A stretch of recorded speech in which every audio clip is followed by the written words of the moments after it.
Olá, seja muito bem-vindo a mais um podcast. Toda terça-feira, 8 horas da noite, um programa inédito na sua telinha.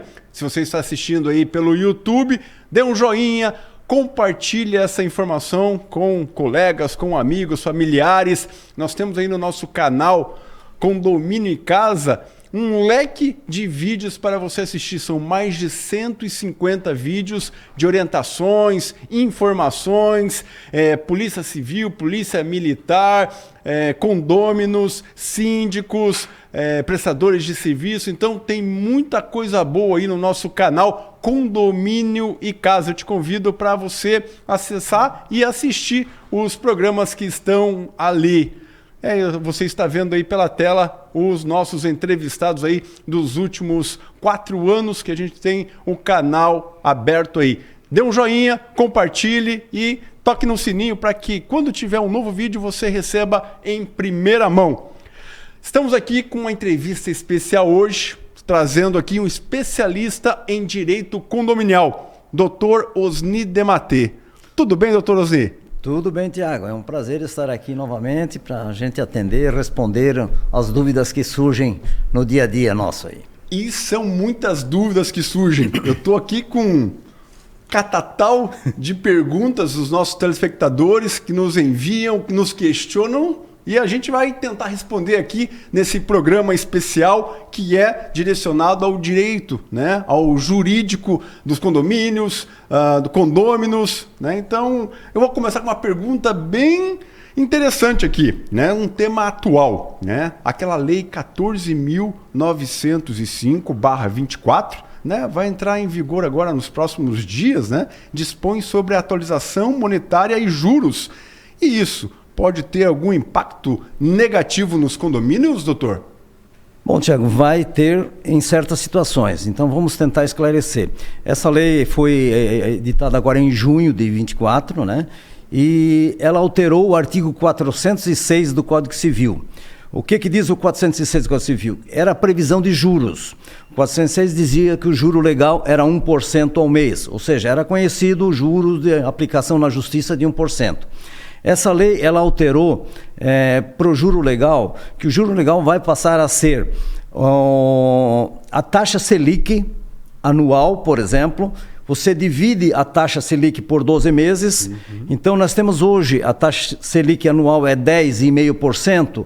Dividido por 12, ele vai dar 0,87% de juros. Okay. Mas aí, essa lei determina que é a taxa Selic menos o IPCA, Índice de Preço ao Consumidor. Então, ele não soma como era antes, os juros eram 1% mais o INPC. Agora, pela nova lei, ele vai ser, então, a taxa Selic dividido por 12, dá 0,87, e no mês de julho o IPCA foi 0,38. Então, se você pegar o 0,87 e diminuir o IPCA, que é o que a lei determina, nós vamos ter um juros de apenas 0,49%. Então, antes nós tínhamos 1,38, que seria 1% mais a correção. Ok. Tá? E a partir da nova lei, ele vai passar a ser, então, a diferença entre a taxa Selic menos o IPCA. Então, isso vai ter reflexo em condomínio? Depende da situação. Aí que entra a pergunta. Por quê? Essa nova aplicação de juros, ela vai ser feita quando não existe previsão no instrumento legal. Na questão de condomínio, é a convenção. Os condomínios, de modo geral, são regidos pela convenção e existem condomínios que não têm dito na convenção que o juro é de tantos por cento, 1, 2, 3 ou 4%. Né? Então, os juros na convenção, a gente diz, é juro convencionado. Então, ele prevalece o juro. Mas as convenções que não têm juros previstos, vai ser aplicado isso que eu falei agora. Então, vai ser, em vez do 1,38%, que seria o mínimo, né? Vai ser o 0,49%. Então, vai ser um prejuízo muito grande para os condomínios que não tenham a norma, que é a convenção coletiva, devidamente atualizada, ou que não tem o juro previsto na convenção. Então, essa é a influência na questão dos condomínios da nova lei que foi criada agora. Tá? Então, vai ter um prejuízo para os condomínios que não tenham uma convenção atualizada ou que não estejam prevendo os juros. Como pode ser feito? Tem que fazer uma alteração dentro do regimento? Na verdade, tem que alterar a convenção do condomínio. Ok. Tá? Primeiro porque a questão de inadimplência é um problema nos condomínios, né? Porque o inadimplente acaba sobrecarregando quem paga em dia. Certo. É o primeiro ponto. Exato. Então, por isso nós sempre pregamos que os juros em condomínio deveria ser não 1% como era, devia ser até 4%, 5%, pode ser, não teria problema. Mas tem que estar previsto na convenção, não é no regulamento interno, no regimento, como muita gente diz. É na convenção. Ok. Né? Então, para as convenções que tem 1% previsto, poderia ser feito uma alteração, né? Que é com 2/3 dos condôminos, você pode alterar. E para os condomínios que não tenham nenhuma previsão, aí tem que correr contra o tempo, como se diz, certo? Porque senão o prejuízo vai ser muito grande mesmo. Legal. Muito bem. Nós estamos falando sobre finanças, né? Proibir quem está inadimplente de usar o salão de festas, pode acontecer isso? Como é que o advogado especialista em direito condominial verifica isso? É proibido? O inadimplente, né, não pagou a taxa condominial, está lá 2, 3 meses sem pagar e é aniversário da filha, do filho, quer fazer festa. Dá para fazer? Infelizmente dá. Eu digo infelizmente porque eu sou de uma corrente ainda que há uns tempos atrás você poderia ter essa previsão na convenção de não permitir a locação, o uso da área de festa por inadimplente. Tá? Mas a justiça tem entendido de forma diferente e tem, ou seja, se houver algum condomínio que proíba isso ali, infelizmente a justiça derruba, tá? E até com risco de indenização por dano moral e tal. Então, eu sou da corrente que ainda deveria ter, porque queira ou não queira, quem faz o uso do salão de festa está aumentando as despesas de quem paga em dia, certo? Então ele faz o uso do salão de festa, dá um gasto a mais de energia, de água e infelizmente é inadimplente, tá? Certo. Mas eu teria uma solução um pouquinho paliativa para essa questão, certo, né? Que não está nem, né? É algo que surge no dia a dia com o aprendizado da gente. Deveria também ter uma previsão na norma do condomínio de que para locação se cobre uma taxa, certo? Ok, se cobre uma taxa e que se cobrasse essa taxa de forma antecipada, tá? Porque aí ele vai ter que pagar. Se ele não pagar é porque ele não vai usar. Então seria um meio termo para tentar contornar uma situação que eu acho injusta para quem paga em dia, tá? Essa é a posição.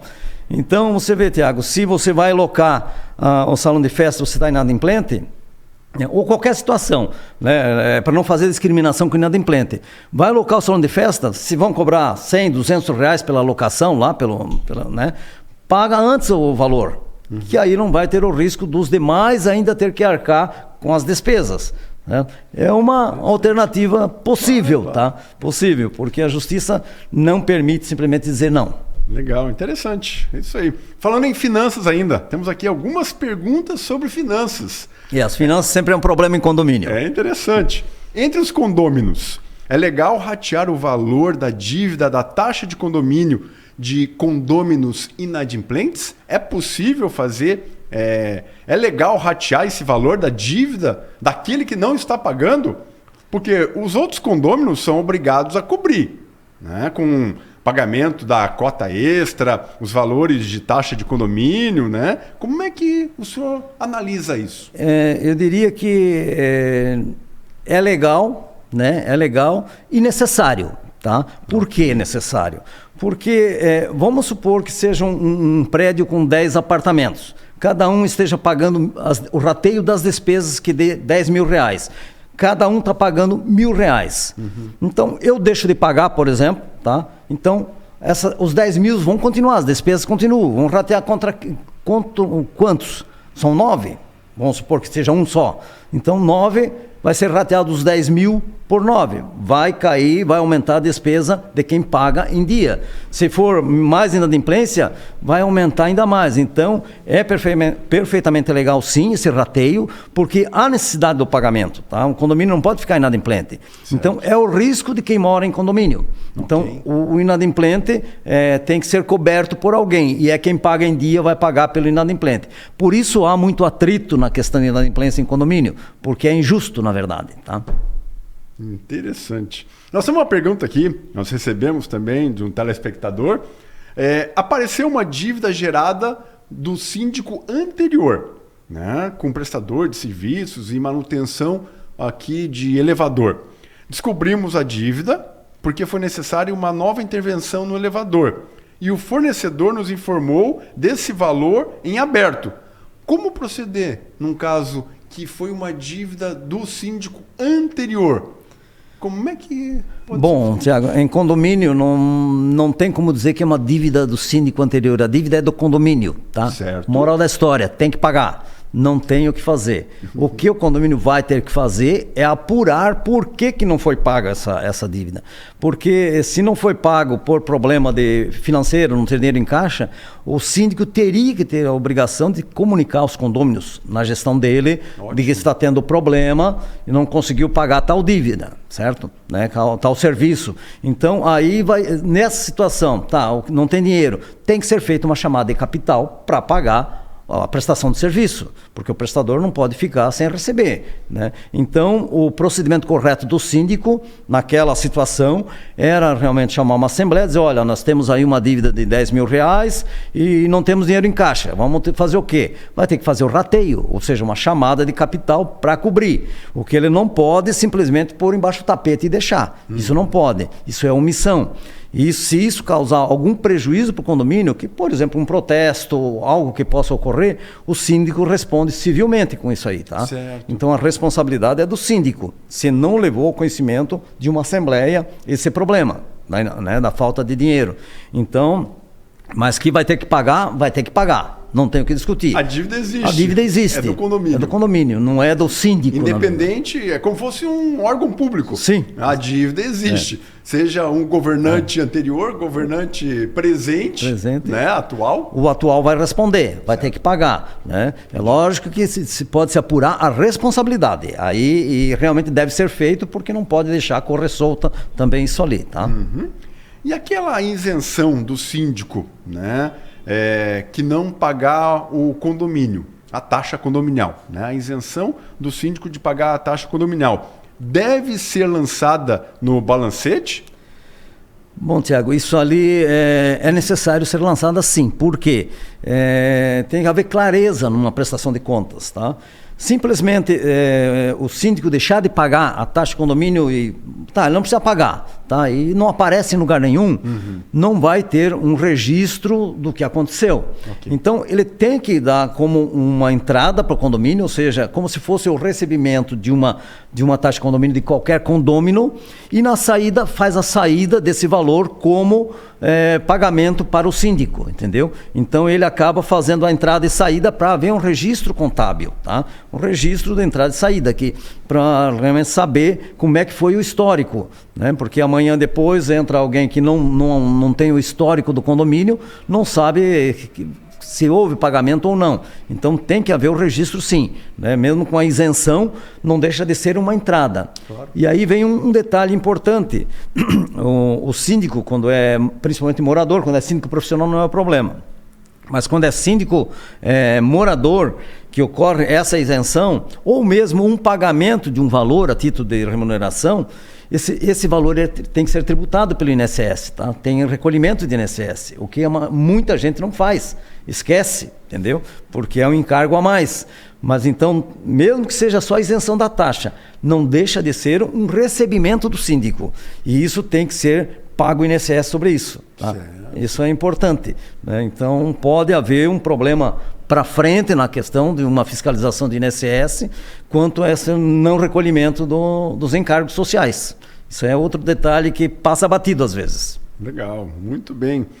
Estamos aqui conversando com o Dr. Osni Dematê, especialista em direito condominial, né? Vários anos aí, tem algumas décadas, não vou falar quantas décadas de experiência, né? em direito condominial, né? Tem a Dematê advocacia, né? Tem vários advogados ali, né? Tem uma parceria aí muito bacana com o Secov Norte Santa Catarina, é consultor jurídico, então entende. Por isso que a gente traz ele aqui. A cada 2 meses a gente está com várias perguntas aqui, ele veio responder aqui esses questionamentos que a gente recebe. Falando, eu achei interessante um questionamento de um telespectador nosso. Olha só o que ele diz.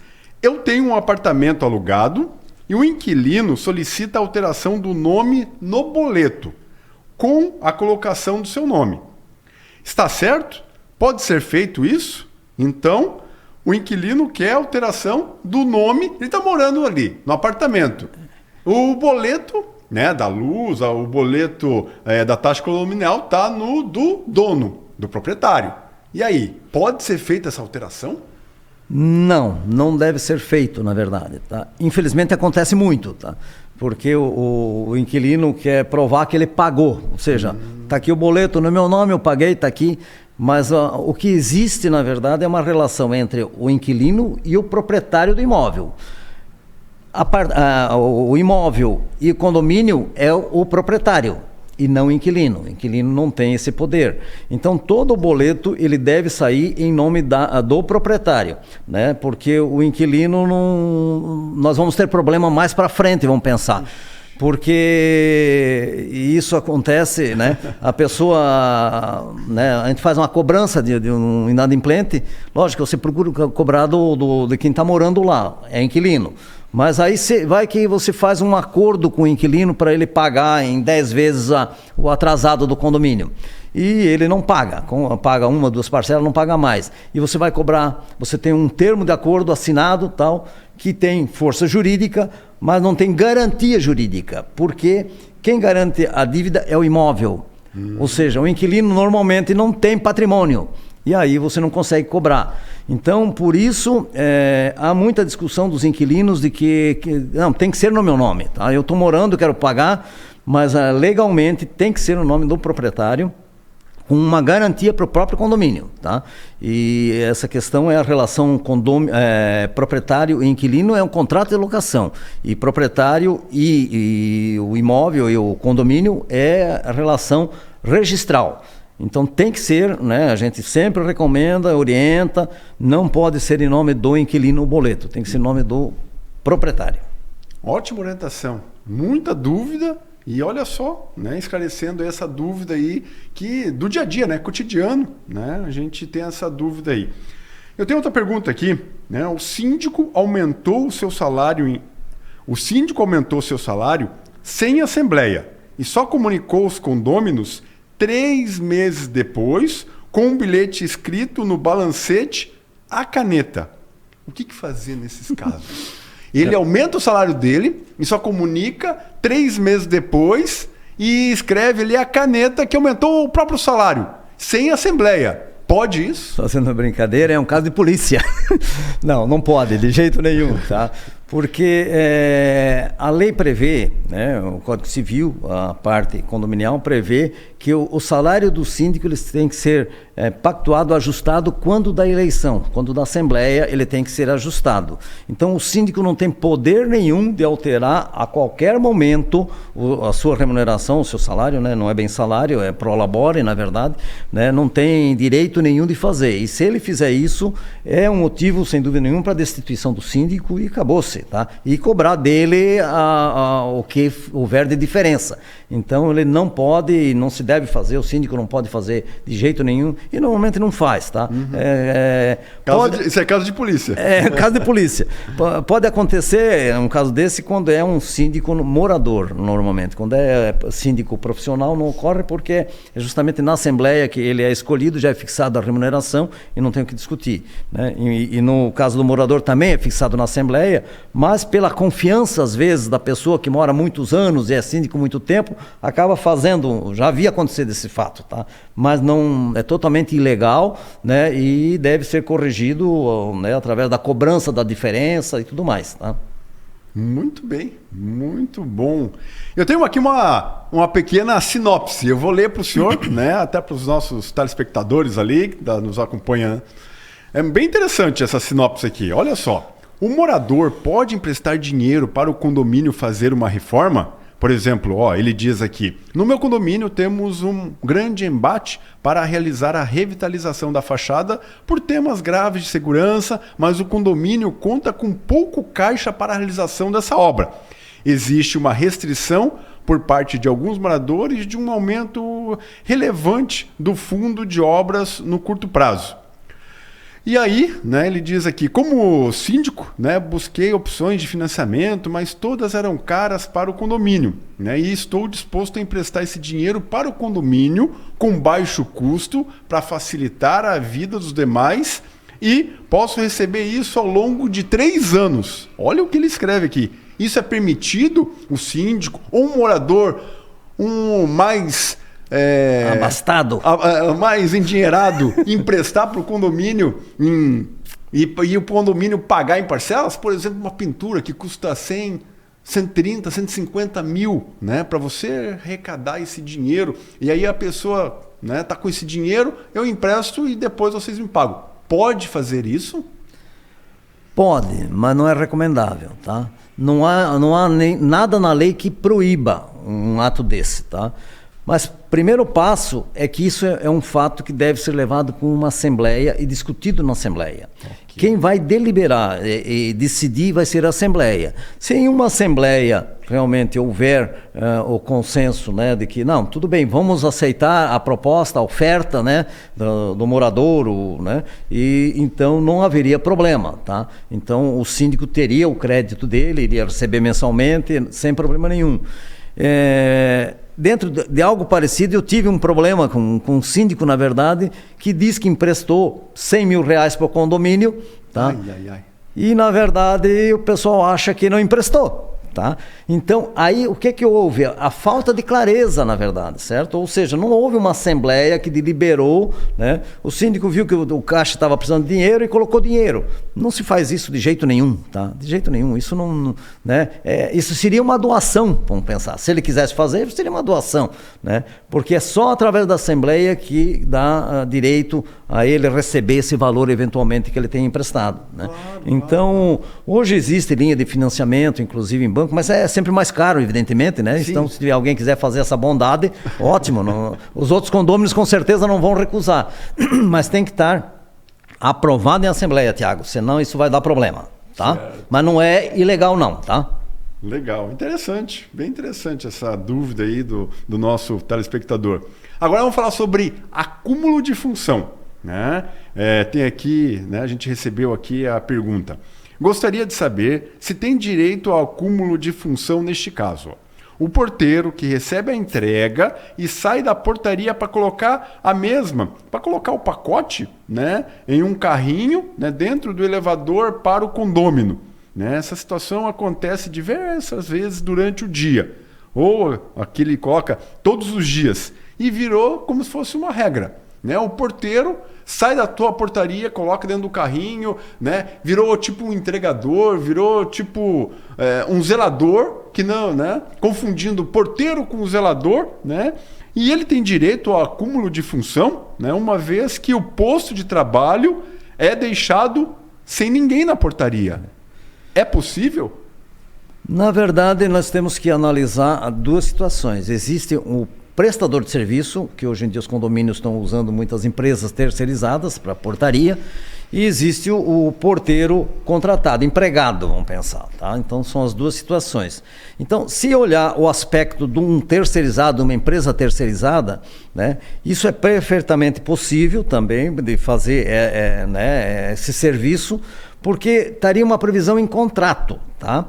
Então seria quais atividades que o porteiro vai realizar. Dentre elas seria essa colocação da entrega num determinado local, sairia da portaria. Então não teria problema nenhum, desde que previsto em contrato, com o prestador de serviço. Ótimo. Isso tem que ser visto, essa questão de contrato, que tem que ser especificado quais são as atividades do porteiro. Tá? Certo. Então esse é o primeiro ponto. Estando especificado as atividades do porteiro, não há problema nenhum. Agora, ao passo, quando vem a ser um empregado do condomínio, tá? A primeira questão é que tem que os condôminos é que tem que decidir o que esse porteiro vai fazer. Se ele vai poder realmente sair da portaria para fazer entregas ou não, né? Porque ocorre com muita frequência que o porteiro, principalmente empregado, pelo tempo de casa, pela confiança, acaba fazendo favores para os condôminos, tá? E favores, exatamente. Então, não seria a função dele, mas ele vai por questão de bondade, né? Para não criar inimizade, né? Então, ele gosta do trabalho dele. Então, ele podia pegar o interfone e falar assim, dona Tereza, chegou a encomenda aqui. Não, mas ele prefere pegar a encomenda, sair do lugar onde ele está, na guarita ou no escritório ali, na entrada, na portaria, e subir até o 7º, 8º andar para entregar para Dona Tereza. Dona Tereza, às vezes ganha um cafezinho também e assim vai. Mas não seria recomendável que faça isso. Se ele foi contratado como porteiro, é para ser porteiro, na verdade, tá? Então, se ficar provado que ele fazia essas atividades de forma rotineira, tá? Ele pode sim ter o problema, entrar na justiça com um pedido de equiparação, eventualmente, a outra atividade. Tem que ver a questão salarial ali, entendeu?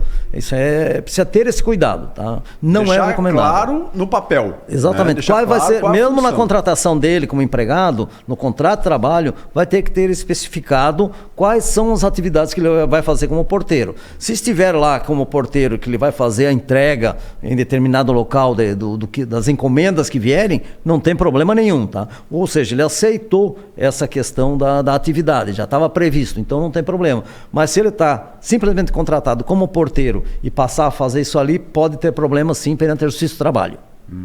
Legal, interessante. E aqui, mais uma. Síndico que teve a prestação de contas reprovada, né, pelo Conselho, pode se recandidatar?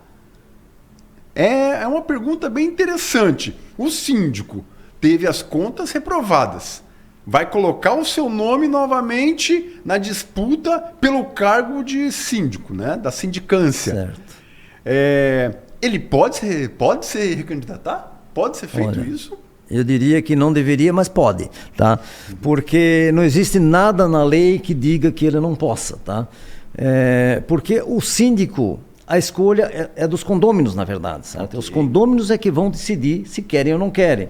Então, pela questão de bom senso, ele não seria eleito, vamos pensar. Se tem 2 candidatos, eu e você, por exemplo, e eu fui síndico lá e realmente não fiz a gestão correta, e aí você, lógico, não faz sentido me eleger, tá? Mas pode acontecer. Não existe impedimento legal, tá? É questão moral, tá? Aí é questão moral e a questão dos outros condôminos em querer aceitar uma má gestão, porque aí foi uma má gestão, tá?